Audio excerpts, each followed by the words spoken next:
On Friday, we were talking about India's chances hopefully getting to the semi-finals, and today, on a Monday morning, we are talking about India getting into the semi-finals, and that's exactly what we do in Wake Up Cricket, powered by Pavilion Picks. We talk about everything that's happened in cricket at 8 a.m. If you haven't hit that subscribe button, please do that. Get us to 1,000 subscribers. But yeah, let's get into it.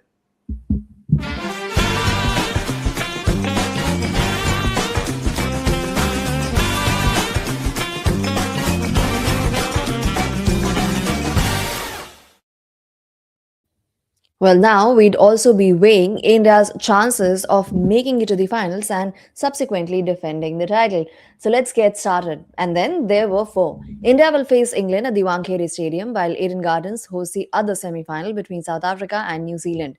The break now comes before March 4 in Kolkata and March 5 in Mumbai, but Sunday night belonged to Sanju Samson. In a do-or-die clash against West Indies, Samson produced 97 runs of immense control and courage to steer India into the semi-finals. Not a century, but perhaps the most important innings from an Indian at this World Cup. Captain Suryakumar Yadav praised the character shown under pressure, calling it a game where courage mattered the most. Samson, emotional at the end, spoke of patience, self-doubt, and learning from greats like Virat Kohli, Rohit Sharma, and MS Dhoni. For West Indies, it was heartbreak again. Shea Hope admitted they were a few runs short, while many pointed to key moments, including another decisive spell from Jasprit Bumrah. India's title defense at home is very much alive. Four teams remain, and the knockouts await. What a fantastic knock for Sanju Samson, because it's poetry in motion in terms of what it means to him, right? From being an opener, from being a prominent opener leading up to the World Cup, you would think that he is opening for him to get dropped, and then he doesn't even make it to the squad. Sorry, doesn't make it to the playing 11 in the first World Cup game, because even after Shubman Gill gets dropped, he gets a chance but doesn't perform, and then Ishan Kishan gets a chance and all of that, and then gets picked up for the next game and then doesn't perform, and then people are talking about, of course, Sanju Samson doesn't perform. What do you expect from him? From that to him playing clutch, scoring 97, being the highest scorer for an Indian to chase in a World Cup, to chase the highest target India has ever chased in a World Cup. Everything he did yesterday was fantastic. It was a lot was being said about Sanju Samson, but for him to play clutch is what's important. He's of course played important knocks. He's played knocks under pressure. He's played knocks in a series decider. But for him to be able to do this, for to get India over the line to the semi-finals, is a statement of its own. And now for sure he will get. I mean, people often talk about him getting an extended run. Hopefully, this makes sure he does get an extended run. Now, yesterday's knock was a lot more important because of the way we were situated in the match, right? We had Abhishek Sharma and Ishan Kishan both get out for less than 10. We had Suryakumar Yadav walk into bat, settle in, but again get out. By the end of the 11th over, we were 104 for 3. Not in the best position, but we still had 7 wickets in hand. We still had a lot of batters to come. And then you also had Tilak Verma assist Sanju Samson in that over, where he had multiple boundaries. And by the end of the 13th over, or by the start of the 13th over, we were 121 for 3, which means that over was so important, and that almost set out the momentum to make sure the chase was at play. But more than all of that, like remove stats and everything, for Sanju Samson to play the knock that he did yesterday, just good on him. About damn time. About damn time, we move on to the next story, which is also a redemption story, albeit of a very different nature. Ajay Sharma's redemption script ends with Jammu Kashmir's blockbuster triumph. For Ajay Sharma, Jammu Kashmir's Ranji Trophy victory was deeply personal. Once a celebrated India all-rounder whose career was derailed by a match-fixing ban, Sharma spent years away from the game. Now, as head coach, he has guided Jammu Kashmir to their greatest ever moment. Before the final, he invoked Sholay, urging his players to write their own script. There would be no single hero, everybody had a role. Jammu and Kashmir's run was built on belief. They defeated established sides on their own turf, fought back from collapses, and relied on collective effort. Akib Nabi led the charge with 60 wickets, while Abdul Samad, once reminded that the Ranji success actually defines the real value, emerged as a mature match winner. A year after a heartbreaking quarterfinal exit, they returned stronger with a simple message that they would not let the trophy slip again. And they did not. For Sharma, the win closed a painful chapter. For Jammu and Kashmir, it announced their arrival as a force in domestic cricket. Now, the last time we were talking about this, Jammu and Kashmir was way ahead and Karnataka was way behind. Obviously, they were struggling in their first innings, and we knew that it was only a matter of time before Jammu and Kashmir are able to close out this final, and they did so in such comprehensive fashion, right? Because throughout the series, or throughout the Ranji Trophy, rather, we've been talking about the likes of Abdul Samad, Paras Dogra, Akib Nabi, for example. But we have to also put our hat out to the other players, because this was, especially in the final, there were a lot of other players that stepped up, the likes of Kamran Iqbal, the likes of their opener Yasir. So many of these players deciding to step up at the right time, despite True. the fact that they had all of these injuries. Yeah. But each and every player contributed, and not just in the first innings, even in the second innings, they completely closed out the game by just batting Karnataka out of it. Ultimately, on day five, around the end of session two, is when the declaration came, and then you knew that Jammu and Kashmir were the champions. There's also a huge moment for the coach Ajay Sharma himself, because if you famously or infamously remember, he was accused or part of the entire match fixing scandal that happened back in the day. And although he was eventually cleared, his career was already done. Here's a man who, when he was making his debut for Oh India, my God. in the first class setup, he averaged Yeah. 67 with first class hundreds, 10,000 plus first class runs. Despite all of this, and unfortunately for him to be getting caught into that, he was cleared only in 2014, and that's when he eventually got a call. And so Which this is to give you a perspective, Hmm. 14 years Oh yeah, after 14 he years. was 14 banned. years. And he was trying to get into sort of like the Delhi circuit for coaching and everything. He was coaching, I think, the under 19 Delhi boys at the time.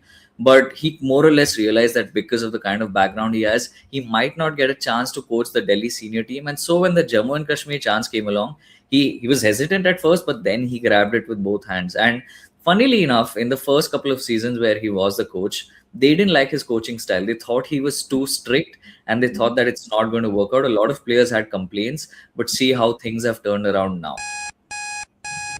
Absolutely. And talking about how things have turned around, well, after the defeat in T20I series, Australia have turned it around in the ODI series against Indian women. Healy's 158 powers Australia to 3-0 sweep over India. Alyssa Healy signed off from the ODI cricket in spectacular fashion, smashing 158 of 98 balls as Australia women's team piled up 409 for 7 and crushed Indian women's team by 185 runs in Hobart. In her first ODI innings, rather final ODI innings, Healy struck 27 fours and 2 sixes, posting the highest women's ODI score in Australia and the highest ever against India. She shared 145 with Beth Mooney, who accelerated late to finish unbeaten on 106 from 84 balls. Georgia Wall added 62, while late blows from Nicola Carey pushed Australia past 400 despite losing 4 for 37 in the final stretch. India's chase never really recovered after early wickets. Jamima Rodriguez made 42 and Snehrana a spirited 44 from number 9, but regular breakthroughs kept the required run rate soaring. Alana King claimed 4 for 33 as India were bowled out for 224. The 3-0 sweep gives Australia an unassailable lead in the multi-format series ahead of the lone test in Perth, while Healy's farewell knock stands as a fitting finale to a glittering career. Now, this is so much like the 83 World Cup where India won the World Cup for the very first time, and then West Indies, I think, visited India, or India went to West Indies. I'm not sure about that, but clean sweep final. West Indies just won final because they already knew they were the stronger side. And this is exactly what happened with Australia. The fact that a lot of people, even before the series had started, talked about how they want to play India because of that semi final, especially at home. And to clean sweep India 3-0 with Alyssa Healy's last match scoring that massive 100, this goes to show the kind of statement they wanted to make. And with India, from the start of the series, the batting looked a bit of a problem because every time a batter was settled in, they weren't able to make a big score out of it. The middle order of the Indian batting lineup weren't settled. They're still figuring out the number three. We just simply weren't scoring a lot of runs. Of course, Smriti and Pratika got 50 each in one of the matches. Harmanpreet Kaur got 250s. Jamima Rodriguez in the third ODI with 42 was the highest scorer. But if 42 is the highest scorer in a team while chasing 400 plus, you already know that's the problem. To give you a little perspective, the wickets of 3, 4, 5, and 6 average for Australia average 60 with a strike rate of 112, right? So 60 runs partnership with a strike rate of 112, or not 60 run partnership amongst all of them. Yeah, 60 runs average. But for India, they average only 21 with a strike rate of 70. That's how they used to play in the early 2010s and were happy with it. And you can't possibly be happy with it right now. And for a world champion to be able to do this, it's quite disappointing. But there are some positives.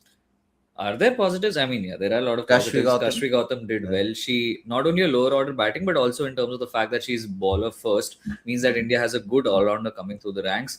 Of course, there are glimpses of hope, but we need to figure out our batting order, and the bowling has to step up big time. Yep.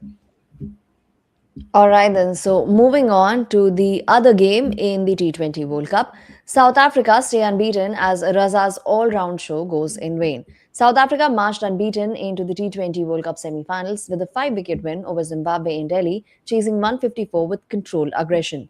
The evening belonged largely to Sikandar Raza. He struck 73 of 43 balls, scoring the bulk of Zimbabwe's runs and hitting 12 of their 13 boundaries while at the crease. Later, he removed Quinton de Kock and Aiden Markram in a fiery opening spell to leave South Africa 14 for 2.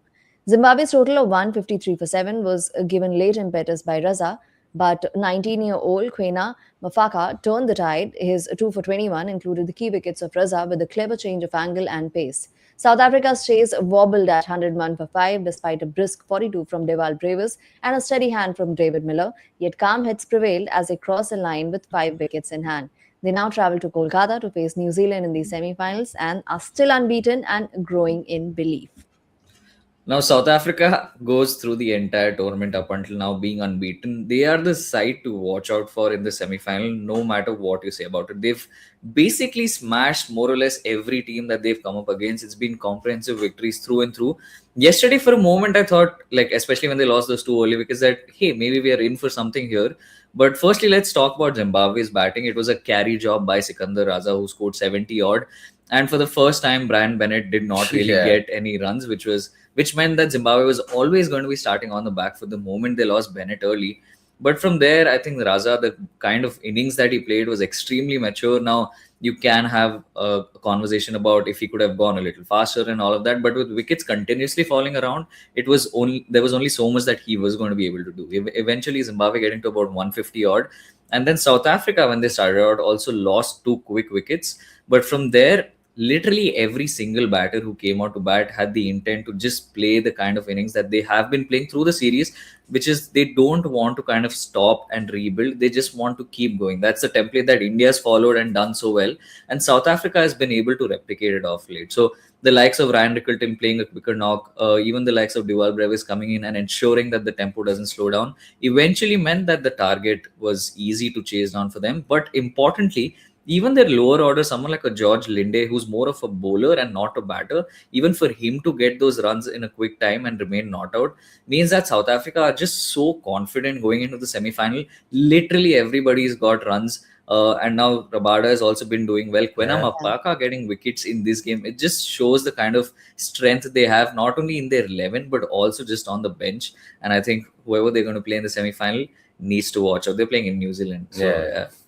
Yeah, South Africa is the team to watch out for. I was just thinking about how disappointing it will be for them to go undefeated and then to lose in the semi-final. And it is very Well, much like South Africa. This is like the 2015 World Cup, where you have New Zealand face South Africa again. So it will be a match to watch out for. Hmm. And like 2024 as well, where they went unbeaten into the finals only yeah. to lose to India. Now, talking about things to watch out for, ahead of the Ranji Trophy, our Smaran was one of the players to watch out for, and he did produce a stellar campaign. Smaran shrugs off second season blues to shine again. R. Smaran ended his 25-26 Ranji Trophy campaign in a dramatic fashion, edging Akib Nabi behind for a first ball duck in the final. It was the season's highest run scorer, dismissed by the highest wicket taker. Smaran finished with 950 runs in 14 innings at 86.36, including 4 centuries in just his second full season. Warned about the dreaded second season blues by coach Erigod, he kept his approach simple and refused to overthink opposition plans. The result was another leap forward. Though he fell for 50 runs, rather fell 50 runs short of the 1,000 mark, and Karnataka lost the final, his consistency stood out in a lineup featuring established names. His 83 in a tense chase against Mumbai in the quarterfinals, guided by calm words from KL Rahul, remains his personal favourite. Beyond red ball cricket, Smaran struck 319 runs at a strike rate of nearly 160 in the Syed Mushtaq Ali Trophy and earned an IPL contract with Sunrisers Hyderabad, where he absorbed lessons from senior pros despite an untimely injury. At 22, he has shown hunger for big scores and adaptability across formats, and India A call up now feels less like a dream and more like the next step.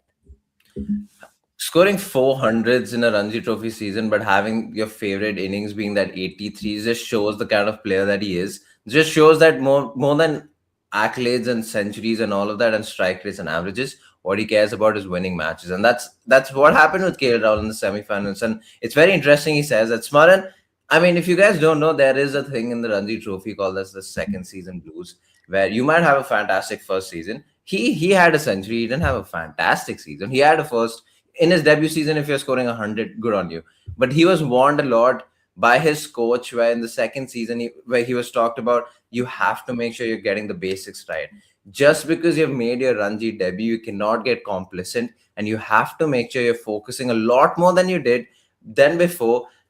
And that's exactly what he did, to be the highest scorer in the Ranji Trophy by through the season, by the end of the season, at the age of just 22, scoring 4 centuries, having a fantastic side Mustaq Ali. He also had a good uh, Vijay Hazare. Vijay Hazare, but he also had a good local, the Karnataka Maharaja Cup, Maharaja. the Maharaja Cup. T20, the T20 tournament that happens in Karnataka. So he's been able to play multiple formats consistently this year. What will be important for him is to be able to play consistently, not just across formats in a season, but across formats over multiple seasons. Now, it's too harsh to expect that from a 22-year-old, but from a country like India, that's what you do expect, unfortunately. I mean, from here, you'd hope that he's done enough to get at least a Duleep Trophy call up somewhere and that he can score runs there, because that's the next progression. And from there is when, if he does well enough in the Duleep Trophy, maybe they look at him for another season. If he does well, he gets the India call up, or he gets it immediately. Yeah. Something to watch out for.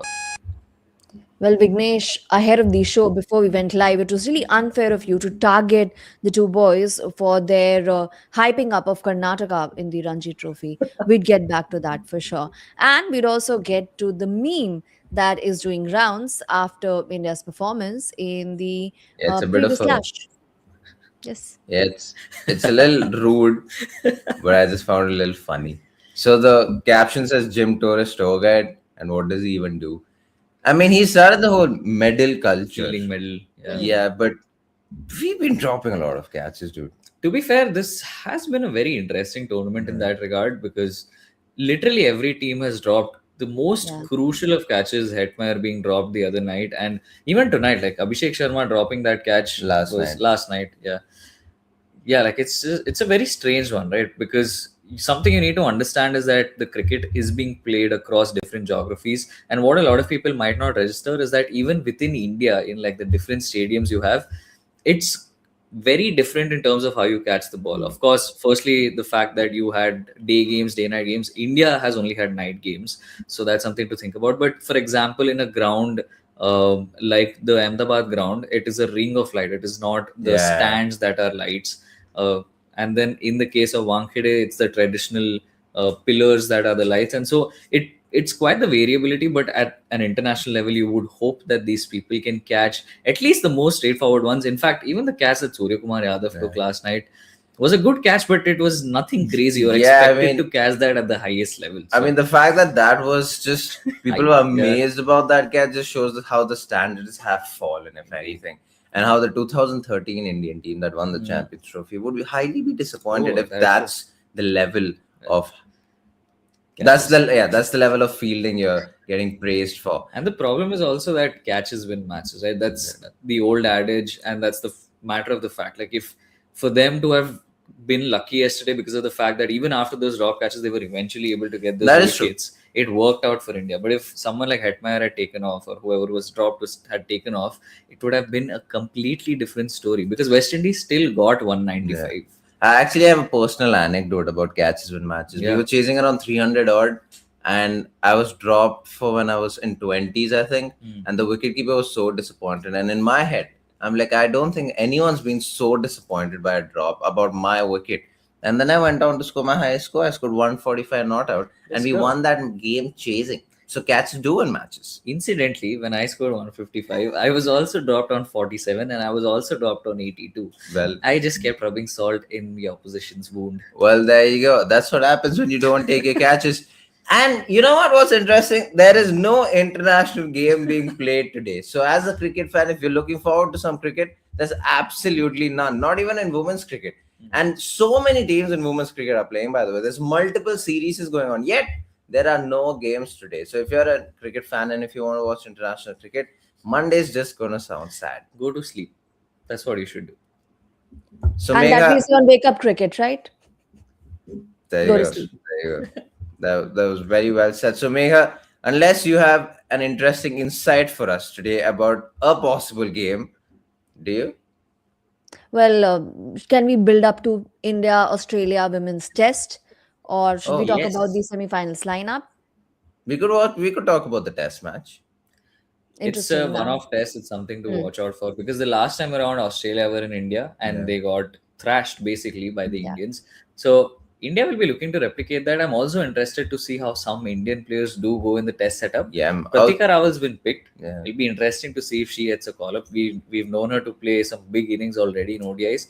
Does that translate into tests? And especially in Australian pitches, will be interesting to watch. Mega prediction time. Alyssa Healy doesn't have a test century. Her highest score being 99. Do you think this will be it? No, I mean, it's not come till now. It is such a random thing to predict, although she's in a good form. I mean, mixed run of form. She scored a century. And in fact, she steered Australia to victory in the first game as well. Didn't score a whole lot of runs in the second True. one. But how do I answer, like, will she score a century or not? It's so Just give difficult us a to yes or no. Yeah, because I think she will. Because I 100% think by the end of the test match, she'll have a test century under her name. There's so much at stake. No, there's so much at stake for us as people predicting random things. All right then. But we have a prediction. We think there's going to be a century by the end of the test match. But this is exactly why you join us to know what happened in cricket and what's happened around the world in cricket. So yeah, hit that subscribe button if you haven't already. This is Wake Up Cricket powered by Pavilion Picks. We will be live at 8 a.m. every single day except on the weekends because we also need a break. So yeah, thank you guys so much for watching. See you guys tomorrow. Peace.